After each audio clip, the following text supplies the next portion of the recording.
Shalom Bapak Ibu, seperti biasa mari beri salam kanan kiri muka belakang, katakan damai sejahtera bagimu untuk menghayati kebersamaan kita hari ini. Saya yakin teks ini Bapak Ibu sudah kenal lebih jauh, maka saya tidak akan melakukan tafsiran yang panjang tentang teks ini, tapi saya mengajak Bapak Ibu untuk merefleksikan beberapa bagian menarik dari teks ini. Ketika Petrus bertanya, berapa kalikah mengampuni seseorang? 7 kali kah? Lalu Tuhan Yesus menjawab, bukan 7 kali, tapi 70 kali 7 kali. Saya tertarik untuk mencari apa makna 7 kali dan apa makna 70 kali 7 kali.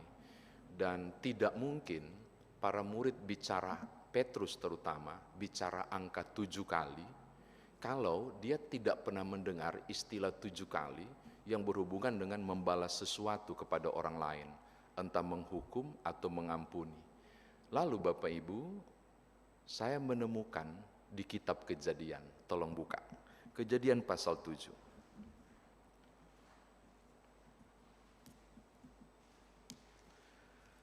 Ada muncul angka yang sama, Kejadian pasal 4.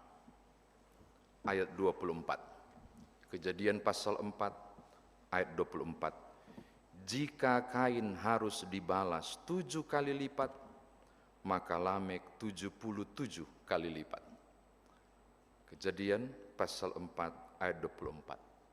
Berarti ketika membaca pasal 4 ayat 24 kitab Kejadian, kita menemukan makna dari kelipatan yang dibuat oleh Tuhan Yesus tentang 7 kali ke 70 kali 7. Walaupun kemudian di sini bicara 70 kali 77 kali lipat di Kejadian, ini bicara soal, bukan soal angka yang double, bukan soal perkalian, tapi membicara soal lebih besar, lebih berat, lebih maksimal, melebihi dari apa yang ada, melebihi dari konsep yang ada. Karena angka 7 adalah angka sempurna dalam Alkitab, maka Kain mendapatkan balasan yang sempurna, artinya yang sudah maksimal. Lamek bilang enggak, aku harus lebih dari itu, melebihi dari angka itu. Maka menunjuk pada hal yang menarik ketika ditanya berapa lama, berapa kalikah saya harus menghakimi? 7 kali. Tuhan Yesus bilang bukan, tapi 70 kali 7 kali. Maka kita menemukan hal yang sangat penting, bahwa soal pengampunan bukan soal berapa kali. Karena berapa kali akan bicara soal kuantitas, berapa kali akan bicara soal jumlah, berapa kali akan bicara soal angka. Tapi yang dimaksud oleh Tuhan Yesus ketika bicara 70 kali 7 kali bukan kuantitas, tetapi kualitas pengampunan. Karena kualitas pengampunan tidak bicara soal angka, tapi lebih, dan lebih lagi. Maka pengampunan yang dimaksud pada jawaban Tuhan Yesus di ayat yang ke-22 bacaan kita adalah bicara soal pengampunan yang lebih dari batasnya, yang biasa dipahami orang sebagai batas yang wajar, yaitu 7 kali. Saya mau bilang mesti lebih dari itu Petrus, kata Tuhan Yesus. Ini catatan yang pertama. Yang kedua, syukurnya bahwa malam ini GPIB tidak memotong teks ini, tetapi satu perikop ini dibaca keseluruhan. Maka akhirnya Bapak Ibu dan saya menemukan makna pengampunan di balik kata 70 kali 7 kali melalui perumpamaan yang Tuhan Yesus sampaikan. Ternyata poin kedua, angka 7, angka 70 kali 7 kali juga bukan cuma sekedar kualitas memberi pengampunan dan menerima pengampunan, tapi lebih daripada itu. Berdasarkan perumpamaan ini kita menemukan hal yang luar biasa, bahwa soal pengampunan adalah soal menularkan. Soal pengampunan adalah soal memberi. Karena lebih dulu telah menerima. Seorang yang berhutang 10 talenta yang dibebaskan dan menagih ulang, dan dia kena getahnya di sini. dan diberi sesuatu yang luar biasa pada bagian akhir. Demikian pula Bapamu tidak akan mengampuni engkau kalau engkau tidak mengampuni orang lain. Kita menemukan hal yang sangat penting. Orang yang mengampuni bukan soal jumlah maupun kualitas. Memberi makna yang lebih dalam dari poin 1. Soal pengampunan bukan soal kuantitas berapa kali, bukan soal kualitas mutunya atau kualitas apanya. Tapi soal pengampunan adalah soal aku sudah terima duluan, maka saya kemudian akan memberikan. Soal menularkan, diampuni, maka saya akan memberikan pengampunan. Yang saya maksud adalah Bapak, Ibu, dan saya berhutang pengampunan dari Tuhan yang hanya mungkin kita bayar lewat melepaskan pengampunan kepada orang lain. Dan tangkap maksudnya, karena ketika bicara perumpamaan ini, kita menjadi dapat terang menderang. 70 kali 7 kali bicara, aku sudah terima, maka aku kemudian harus memberikan. Pengampunan mau bicara soal kita menerima lebih dulu dari Tuhan. Maka apapun yang terjadi, tidak ada excuse dan alasan. Kita melepaskan pengampunan juga bagi orang lain. Barang siapa yang telah menerima pengampunan dari Tuhan, dia punya kewajiban rohani untuk melepaskan pengampunan kepada sesama. Maka saya mau tutup poin ketiga. Ini tidak bicara soal rasa.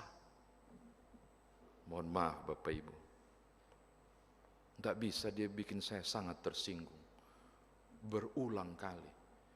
Ini enggak bicara soal rasa. Ini bicara lebih dari soal rasa, yaitu hal yang rohani, hal yang imani. Karena aku telah diampuni oleh Tuhanku, maka bukan soal rasaku tersakiti. Aku punya kewajiban iman untuk melepaskan pengampunan bagi orang lain.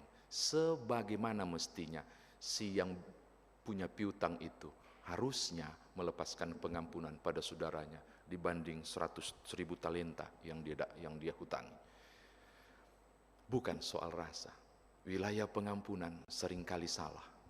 Kita menganggap ini soal rasa, mampu memaafkan atau tidak. Ternyata enggak. Ini digiring oleh Tuhan ini secara menarik. Ini soal perkara rohani, ini soal perkara iman. Maka meminta kuasa Tuhan bekerja dalam diri untuk dapat punya kemampuan melepaskan pengampunan, itu perkara rohani, bukan soal rasa. Saya kira demikian Bapak Ibu. Sekarang bagaimana kita bawa dalam kehidupan beriman kita. Sebentar Bapak Ibu akan ditorehkan abu sebagai simbol bahwa sesungguhnya kita debu dan akan kembali menjadi debu. Sesungguhnya kita tidak sempurna. Sesungguhnya dosa mengintip di depan pintu. Sesungguhnya tidak mudah melepaskan pengampunan bagi orang lain. Dalam kefanaan dan ketidakmampuan itulah kita butuh Tuhan, yaitu menyerap dan merasakan dan memaknai peristiwa pengampunan total.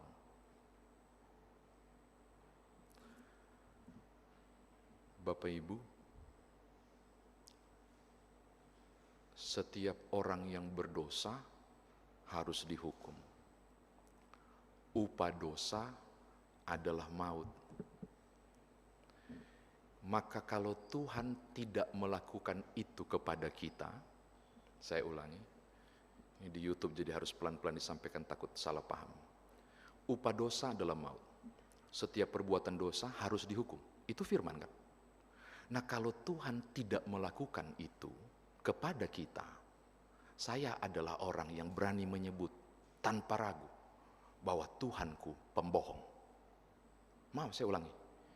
Tuhan harus menghukum aku dan engkau. Karena upah dosa adalah maut. Maka semestinya sorga tidak pernah dijanjikan kepada saya dan Bapak Ibu. Karena dosa, upah dosa adalah maut. Dan Tuhan harus mengerjakannya. Apakah Tuhanmu dan Tuhanku adalah pembohong? Tidak. Hukuman itu tetap diberikan kepada saya dan saudara, yaitu maut dan kematian abadi. Persoalannya, yang tanggung itu bukan saya dan saudara, tetapi putranya yaitu Yesus Kristus, yang 40 hari ini akan kita maknai terus-menerus di Minggu Sengsara. Itu loh, maka saya mau mengatakan Allahku bukan pembohong, tapi Dia pengampun. Seharusnya aku menanggung ini, tapi Tuhanku yang tanggung. Penebusan itu dalam teks asli itu terjemahannya itu seperti penggadaian. Bapak Ibu harus membalas nilai yang lebih besar dari jumlah yang yang harusnya dari harganya. Gimana cara bilangnya? Untuk menebus nilainya lebih tinggi dari harganya.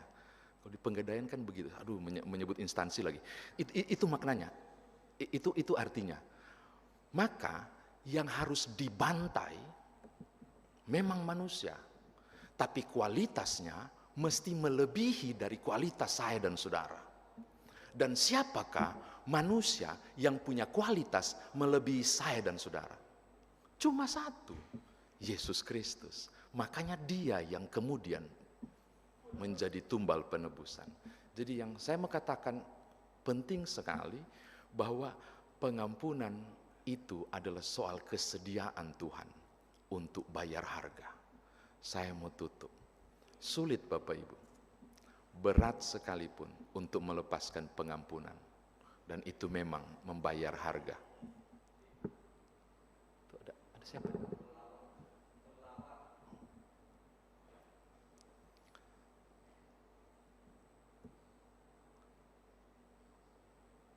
Mari melepaskan pengampunan. Mari mengampuni orang lain. Bukan soal berapa kali.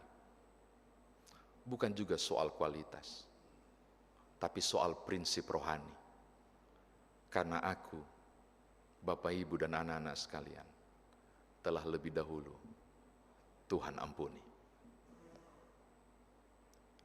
Jika sulit saudara melepaskan pengampunan, saya selalu mengajak rewind ke belakang.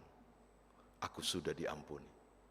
Saya berhutang kepada Tuhan untuk melepaskan pengampunan itu juga bagi siapapun yang bersalah kepadaku. Selamat melepaskan pengampunan. Memaknai peristiwa Rabu Abu dan merenungkan minggu-minggu sengsara ini. Amin.